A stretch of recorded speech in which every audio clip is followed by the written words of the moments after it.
YouTube, how's it going? Welcome back to the channel. Today, guys, we're gonna showcase the Chaos Synchro deck. I tried playing 1 to 2 games of Tenpai, but after a while, I got bored. Honestly, it wasn't my playing field, but instead, I wanted to test out the Chaos Synchro since there's no Maxi, and Maxi is one of the things that made this deck a little bit worse. Now, although Chaos Ruler is also not here, nevertheless, we still have a ton of advantage with this deck alone, having to gain access to Allure of Darkness for draw power. The third copy was kind of neat though. It's more consistent enough in gaining access to a copy of your Abyssal Rebellion and some other cards that you can't normal or spell summon. Normal or set.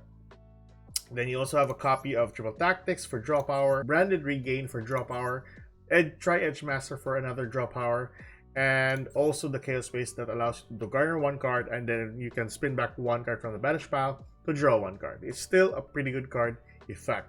Also, some other cards that will help you out in gaining cards to the graveyard is a copy of Armageddon Knight, a copy of Sharon, a copy of the Abyssal Rebellion, gaining one card to the hand, and so on and so forth. So far, it's pretty nice. I had a ton of fun with this deck during the stream, and I would like to recommend this guys to you if ever you have the right cards. Now, I do think that Chaos Synchro is a little bit more expensive of a deck, but if you already have the cards, why not? I would say extra deck, like I said, it's gonna be mostly UR, so you're gonna have a tad problem with the deck in general. But so far, if you have some of the cards, then why not use it? This is basically one of my favorite decks to actually play in events like this.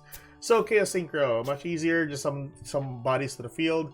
Having a copy of Chaos Angel just to sit on this card of the field, protected from the battle phase and even unaffected by monster effects by your opponent, which is pretty insane for an effect. Anywho, that is the direct gist for the deck. Just banish some cards, gain advantage, and you are bound for an OTK. I always play Ghost second. Well, they would tend to think that I am playing Tenpai for some reason, and they establish a board where I really want to break the board and go for an OTK. So that is our Chaos Synchro deck. Let's move on with some replays. Okay, so here we are with game number 1. It's always going to be RNG with this deck because you don't typically know what cards to actually get to the field unless you have a specific name on hand that will actually gain you bodies to the field for a Synchro summon. Regardless, we're starting off with the Core of Chaos, Assault Synchron, the Abyssal Rebellion of 2 copies and 1 copy of Chaos Space. Really good card, but our opponent is going first, and this is up against Shaddoll. So like I said earlier, they usually tend to use card of Destruction for this. Now, I did not pay attention with regards to the Core of Chaos in the graveyard, and I got a copy of Shell of Chaos. I should have used this earlier, but I wasn't really paying attention, to be honest. So this would have been pretty good for us, an easy level 6 to go +1 from a copy of Tri-Edge. If I use Shell of Chaos or banishing this to the field, or banishing this out of play, and then spell summoning the Core of Chaos with the effect of Shell of Chaos, that would be easy enough for level 6. But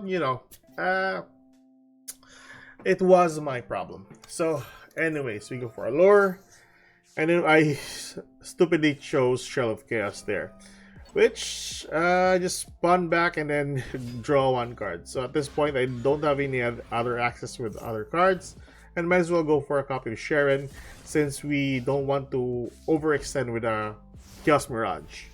So that's it. Our opponent just sets 1 back row from the effect of Wendy, and then just flips during his turn, drawing 2 cards. Dump a copy of Hedgehog. I would stop the cards sent to the graveyard, or add one Shaddoll card from the deck to the hand, because we don't want that. And since 1 card was banished, we can just use the effect of Regain to draw additional cards. Now, it's like I said, it's basically RNG whether or not you gain advantage from these cards alone. But so far, they're pretty much useful in a sense. So there we go. We go for Beast, popping that, and the end phase we go for a copy of Magnemite, gaining access of Drewsworm. I just want to summon more bodies to the field, and gaining us more materials for the copy of Mirage here. So with this, we go for Chaos Space, spin back 1 card to draw 1. Luckily, we got a copy of Core Chaos. And then go for a copy of our Chaos Angel. Now at this point, we can banish 2 cards and send 1 card from, or 1 monster from the field to the graveyard. So 2 back rows are going to be banished since I don't know those 2 cards, but they were just spell cards. And then we go for that. There we go. Banish the last one. Shaddoll Beast will trigger, but we have the second copy of Called by the Grave for that matter. And then we can actually continue on with the play here. Regain, banish a card, spin back, draw 1 card, Core of Chaos, banish 1 card, spell summon that. Go for a level 6. Chaos Beast will add 1 more card to our hand for an OTK. So go for Druid Worm, spell summon the monster, and do lethal. So that's game number 1. Let's move with game number 2. Okay, so for game number 2, we are still going up against fusions, more specifically Shaddolls. So Core of Chaos, and luckily we have already the Shell Chaos on hand, plus a copy of Chaos Switch and a Tier Elements Sharon, which is not half bad for our starter. Could have just gone with a copy of Core of Chaos, banish the Witch, trigger the effect from a Summon the Sharon. Could have gone with that, but yeah, it's still perfectly fine though. So anyways, our guy is gonna go for fusion. Tapos kumahata and the 1 copy of the Veiler. So I was thinking here that he doesn't have any other cards to actually use as materials. So we shall stop one of those effects there later on. So yeah, doesn't have too much to be honest. There you go, send those cards to the graveyard, set 1 card from the Wendy, and then set 1 back row. Now I was just thinking of Schism here because that's the only out that, well, our opponent can do. I spell summon the Sharon, and then he had Super Poly on the back row, which is not half bad though. The window was very problematic in my own opinion, but luckily we have the talents here to actually gain us the out. And out, I mean, I'm just gonna ram the Wendy or the Winda into a copy of Construct, popping that monster, and that way you can still do the combo since we have some good materials from the graveyard. So banish the shell, summon the core, use the effect of the shell, throw some back to the field, go for a copy of Tri-Edge, draw 1 card, and I think we still have our normal summon to actually use here though. So Bishop Rebellion, get a copy of Magnamut, banish 1 card, spell summon that to the field, gain access to 1 more card. Use the Chaos Space, spin back 1 to draw 1. And like I said, it's always like that. You always have to draw cards to gain you more advantage from the cards or with their effects. Go for Valkyrie, spell summon that monster, and since Chaos Switch was banished, we summon 2 Tuner tokens and go for a level 8, which is a copy of Omega. Now I do think that card on hand is very significant, so we just have to remove that one. Go for Chaos Mirage then. Spell summon the Chaos Switch. We could have gone with the Omega though if he has another copy on hand, but yeah, it's much better if we go for that monster there. Go for a copy of Chaos Switch, banish that back row, and with a copy of Mirage, we can banish the Construct. So with this, although we can go for an OTK, but we still have advantage. Whatever he summons to the field at this point on, it doesn't really matter because this Chaos Angel is protected by its materials. So there you go. That's game number 2. Let's move on with game number 3. Okay, so for game number 3, we're going up against Dinomorphia with the Supreme King Trap card. Not really the entire Supreme King deck, but a really formidable deck in my own opinion. Our opponent is still going first. We got 1 Assault Synchron, 1 Valkyrie, 1 Bishop Rebellion, and 2 copies of Chaos Space. Not half bad with the Chaos Space though, but would have been better.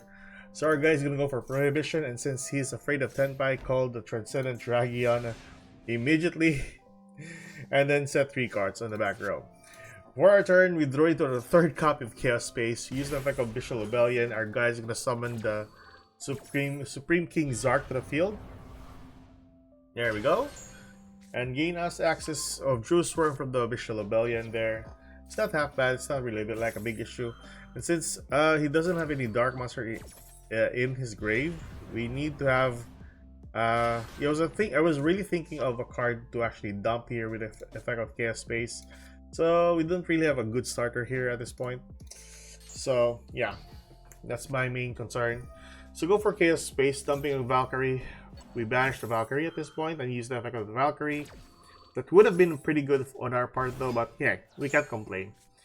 So there we go, get a copy of Shelf Chaos, use the effect of Valkyrie, send one core. Tribute that with a Bestial Rebellion.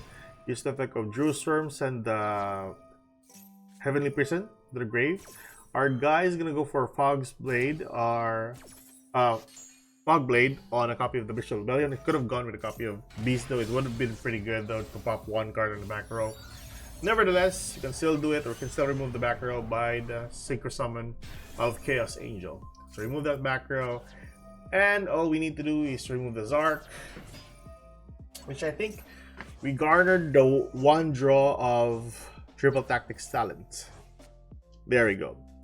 So Triple Tactics, control one monster, and we are free to OTK. There we go. So luckily we didn't have to deal with Dinomorphias that much. So that's game number 3. Let's move with game number 4. Okay, so for the last game, we are going up against Scareclaw of all things. Nevertheless, the only thing that I'm afraid of with this deck is the Twin Saw. Tryhard can easily be removed if you're using Synchros. You can use the effects of your monsters in the grave as well, especially Jerusalem. So we start off with a copy of Ash Blossom, a Chaos Witch, a Mirage, a Magnamut, and a copy of the Bestial Rebellion. So our guy is going first, and the typical Scareclaw as well. Summon that, go link 1 into the Lightheart. Lightheart tried to get a copy of the field spell. I was trying to stop, but there are some instances where, 33%, they'll get the field spell on the draw phase, which he did. So gain access to a copy of Rykart. Rykart will be spell summoned, gain access to other arrival, and then go for arrival, spell summon that one monster in the field, go for a copy of Tryhard right here, use the effect, spell summon 1 and add one more Scareclaw monster to the hand, and set 2 back rows. Now, I was, like I said, afraid of the Twin Saw.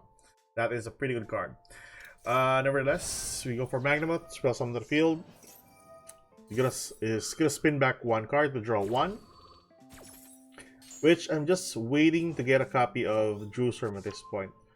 There we go. And then phase, there we go. So we have 2 bodies additionally with effect. So that's pretty good though. And with the Bestial Rebellion, use that effect. Or sadly, our guy has a copy of Cold Brigade. So at least 1 back row is still our only problem at this point, which we can easily remove. So not half bad. And also we have Core of Chaos plus a copy of Chaos Witch to banish. Spell summon the 2 level 2 tuners. And go for a copy of Chaos Archfiend. Jerusalem was sent to the graveyard. We'll send that Tryhard and go for another level 8 Chaos Angel. And we got Solemn Judgment. Not really like a big issue because we still have gas. And what I mean by gas, we have Chaos Mirage, spell summon again a monster from the banished pile. Go for a copy of Chaos Beast. Gain 1 more material from the banished pile to our hand. And lastly, going to a last copy of Chaos Angel. And then with the Chaos Mirage and Angel, banish 2 cards on the field. And that's how we won the game at this point. There we go. Free board for an attack. So that is Chaos Synchro for the dual triangle, guys. And like I said, if you want to test this one out, if you have the cards, why not go for it? It's really fun. It's more fun than Tenpais in my own opinion. But anywho, that's it for today, guys. If you like this kind of content, like and subscribe. I'll see you guys in the next video. Goodbye.